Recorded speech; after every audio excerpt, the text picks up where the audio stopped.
And we're live, and welcome to the next episode or the new episode of One Take because life has no rehearsals, and we're doing this in one take.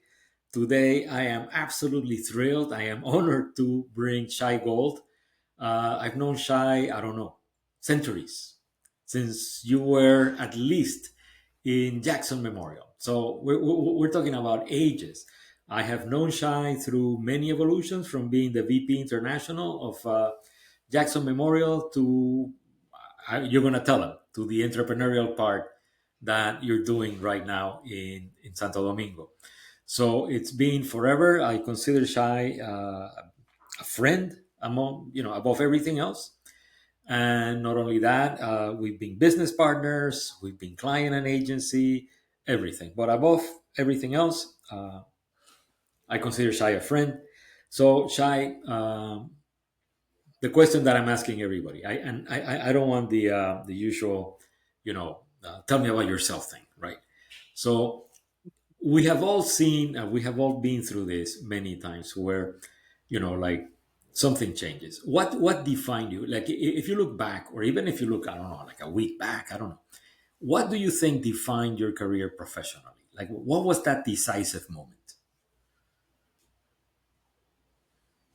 Well, I always define myself as someone that has to bring optimal value to any organization or client I'm associated with.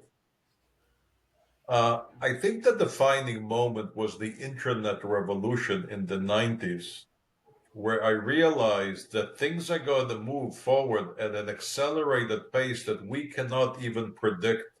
We have no way to figure out where it'll take us, but we are on the train whether we like it or not. It'll get faster, it'll get smarter. And I have come to conclude that many things that we have taken for granted will be commoditized and democratized, and therefore the only thing you can count on is change, and you better roll with the punches and try to plan ahead a few steps. So there was no defining moment that basically created the modern Shy Gold. Oh, you want to go into my Freudian background? Yes, of course. I am a 21-year-old Israeli non-commissioned officer, field intelligence, special forces unit. We are in an incursion across enemy lines, and we are notified.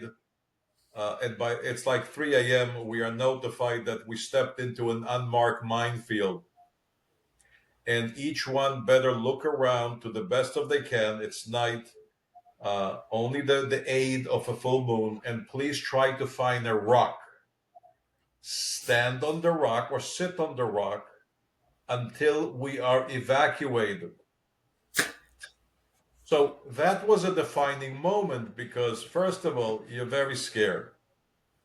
You think about what's important. You think about a lot of things, but you think about the nonsense that you never want to repeat again. And from that point on, that life or death experience has definitely defined me as somebody that is pragmatic. I try not to take crap from anybody. I try not to dish crap to anybody. I just try to be a better person to my friends, family, and business associates. And I want to deliver value and get the job done. No distractions. Let's focus on what's important. People That's have a amazing. choice. People have a choice. I say life is like Swiss cheese. Everybody likes Swiss cheese, but what do you like more, the holes or the cheese? Well, so far you have raised the bar a lot. Nobody has ever stepped into an uncharted minefield. So that's incredible. Now, you and I have been through like tons of changes. And you know the cliche, we've talked about this so many times. Change is inevitable, blah, blah, blah. The only constant is change, blah, blah, blah. But we have also gone through periods where we say, dude, I never thought that would change. So we've all gone through this. I can tell you, for example, in my case, it is the fragmentation of advertising agencies. I never thought I would actually see people dedicating themselves to a little sliver of something called, I don't know, SEO or influentials. I don't know. What changed for you? I mean, like, what could you have never predicted in 1,000 years?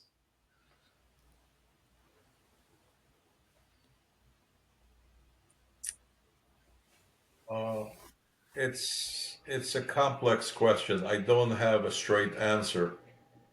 I know that I wake up every morning knowing that I have to evolve to the day's challenges. I have to find a smarter mousetrap, usually also a more cost-effective mousetrap. I think that going back to the initial thought, the internet changed everything, Marcelo. So everything that we were in the service industry accustomed to having the magic dust has simply disappeared because everybody has access to the magic dust.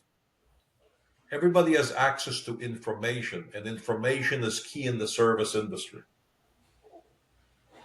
And that to me every day when I wake up and I read the business news and or I watch new companies being formed or some of the clients that knock on my door for service, uh, I'm astounded by the level of creativity. So I say to my clients, look, I'm a process expert. I'm not a subject expert. So I don't know what I have no idea will change in a million years, except I know come knock on my doorstep and I'll make sure that the process of rolling it to the market will be as effective as possible. Yeah, no, fair enough, fair enough. So, which sort of answers the other question that I always ask everybody and myself, like, how do you cope? How do you do that? But in your case, uh, I can buy it. I mean, like every day you wake up and you say, how do I build a better mousetrap? But that also takes a huge amount of, I would say, intellectual self awareness, and at the same time, a sort of humility of saying, I don't have the best mousetrap right now. How do you see it? How do you cope on a daily basis, on a weekly basis? I don't know. I rely on a tremendous depth, I call it, of emotional intelligence. That helps me navigate and adjust. My son is an attorney with who graduated some fancy universities. And what I try to work with him on is an understanding that it's not all in the books. It's about relationships. It's about the value. And the emotional intelligence is the X factor that people have, especially in a tech dependent world. As we become more functional society, more utilitarian society, what we are missing are the connections that emotional intelligence brings to the table. And I think that helps me remain relevant in my business because it also helps me adapt. You know, uh, I see this time and again, and healthcare is a huge umbrella, it's a huge world. 20% of the GDP is healthcare. Why? Because the depth, breadth of this business is huge. So because I am determined to adopt, deliver value, and because I have that emotional intelligence that allows me to connect with those would be clients, uh, form the relationship, because at the end it's a relationship. Yes, you are judged by the value that you deliver, but people like to do business with people that they genuinely feel comfortable with. And I think that that's what helps me deal with the changes in the world. Yeah. And it's funny because everybody else, I mean, and everybody I've talked to, and I think this is a lesson for, I'm not going to say a lot of younger people because I don't want to be age discriminatory. I don't want ageism to work backwards, but a lot of people forget that part. They think a relationship is something you build over the web, but it is not. And yet everybody else is saying that, the importance of relationships as, you build and you grow and everything. So It's then, hard. It's hard to teach in school. There isn't a 3-unit curricula of relationship building or emotional intelligence.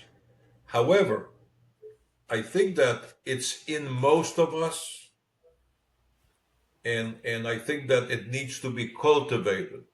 And a great part of mentoring that has been lost, I think, in the old-fashioned apprenticeship style approach to growing the next generation of professionals is that piece. That is super interesting. Actually, I think mentoring is, if you think about it, for all of us who are, say, over 40, just to be nice about it, like very over 40, I think mentoring would be a fantastic opportunity to do two things. One of them is to remain relevant in the workplace, and also the second part is to add value to people's lives. Mentoring, it might, I don't know, I'm of two minds on that, right? So on the one hand, being a mentor is hard because you need to put aside your ego for one and realize it is not a competition. You're actually trying to help somebody, not compete against them. But on the other part, it's also hard on the person accepting it because you have to be open about it. You have to forget also about your ego for a moment and say, yeah, this person actually knows more than I do about this. I'm sure you have mentored dozens of people along the way. I don't know. What are three things, four things that you would say are key to mentoring?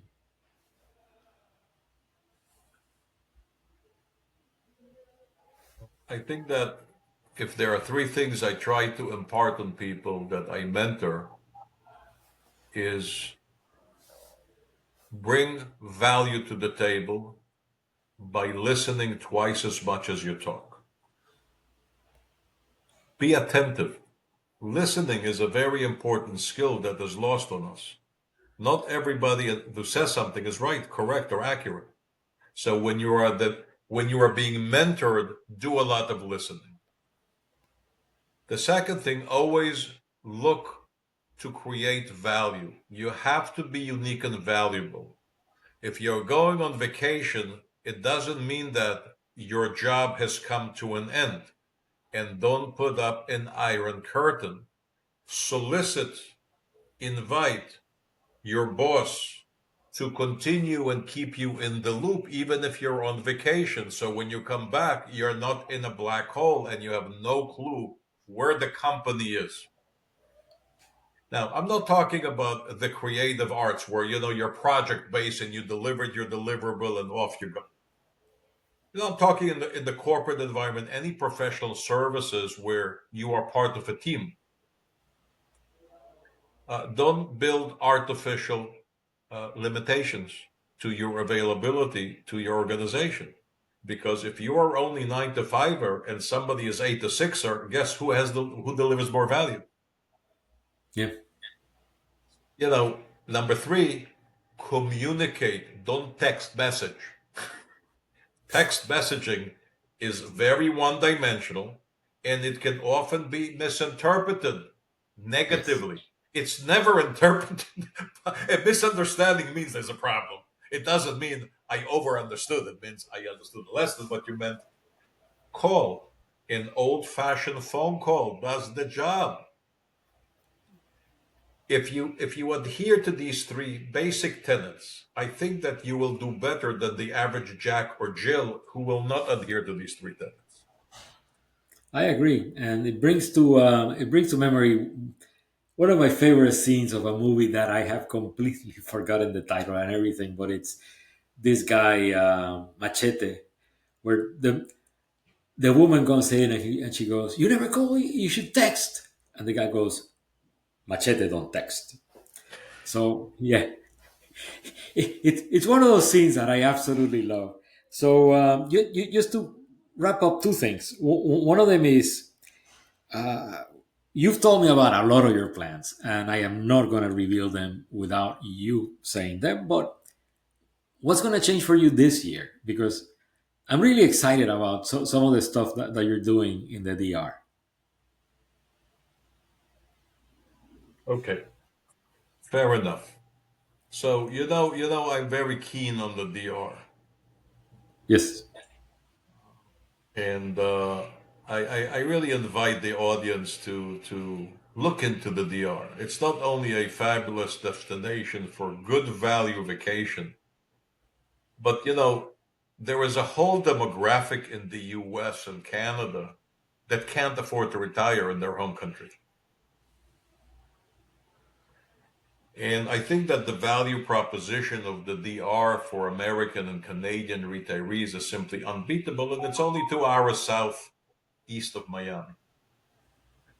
Uh, and I think that it beats going 2 hours or 4 hours inland in the United States or in Canada. So what I'm doing in the DR is really delivering value to the market by applying my skill set. I have launched a company for concierge medicine with the differentiation of it'll be urgent care at home. Uh, in the DR, like in many emerging economies, the concept of urgent care is still not there. Urgent care is something that requires a tremendous capital investment in bricks and mortar. So I am applying all my knowledge from the air ambulance industry, where we are into portable diagnostic and treatment technology, everything miniaturized. I am applying it to at-home urgent care. So if you don't need to go to the hospital,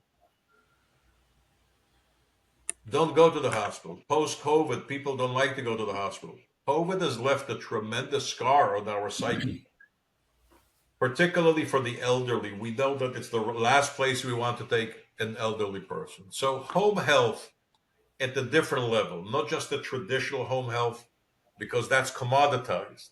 So take it up a notch and bring the technology to the patient. Secondly, I'm looking to set up also very well managed operations in areas that are saturated by those type of expats from North America who find it too expensive to retire in their home country, but too lost in a foreign culture. So the idea is bring American style, a North American first world type of service. Call it concierge medicine, concierge retirement, in area that is very highly saturated by North American retirees who simply can't cope with the local standards of service or care. I mean, it could be excellent doctors, but if there is no computerized appointment management system, you spend your whole day. Oh, show up at 9 and we'll take care of you. And you come to the lobby and the 50 other people who were told the same story. It's those little differentiation aspects of service that really separate, I think, the first world from the emerging world. It's not the skill set. Doctors are fantastic in many places, including in the DR. Now, you got some good ones, some great ones, and some those that you won't send your dog to. It's true even in Miami, but it's Very true. service that is missing. Take the skill set and wrap it around in a great envelope of service that is palatable to a consumer. Because if a consumer knows one thing about the healthcare business, the automotive repair business, or any other, the airline business, they only know customer service. If the customer experience was great, the airline was good, the garage visit was great, and the doctor visit was great, right? So that's where I focus all my 33 years of experience in healthcare. It's about customer experience. Oh, great. So then, like a final thing, as you know, me personally, I am like on a warpath when it comes to, the way advertising agencies, and I've been an advertising agency guy all of my life since I was 22.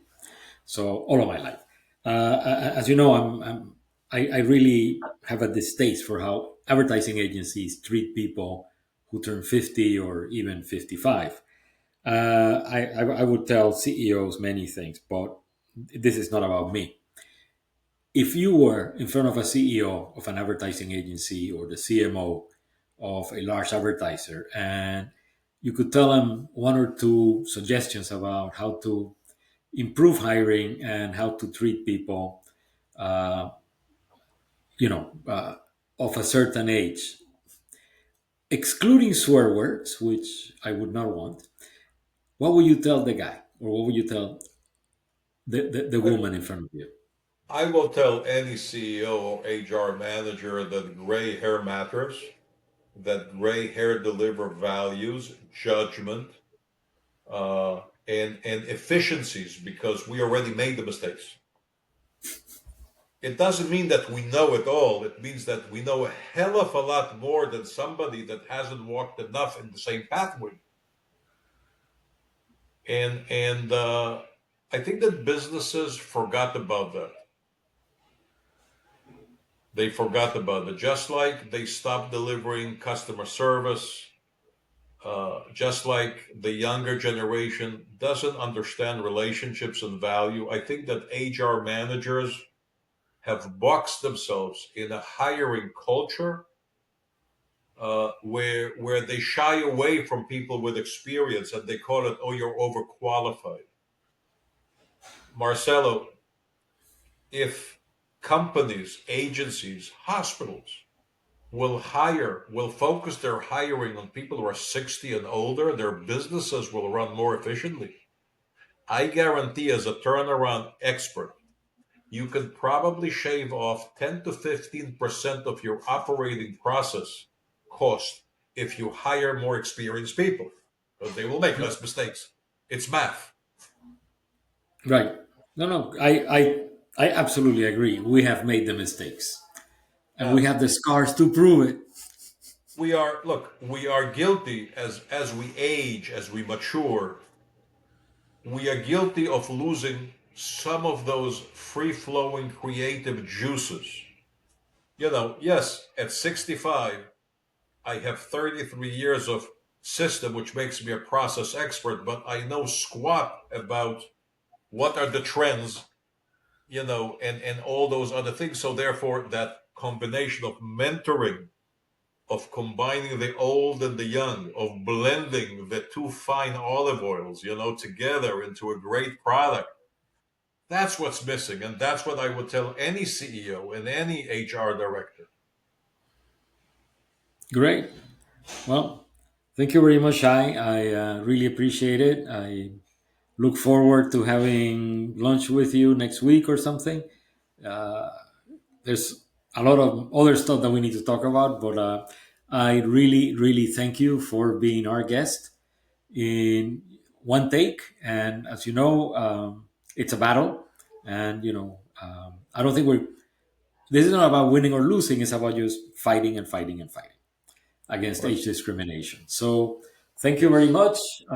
Thank you very much for so many years of friendship, and I look forward to seeing you again.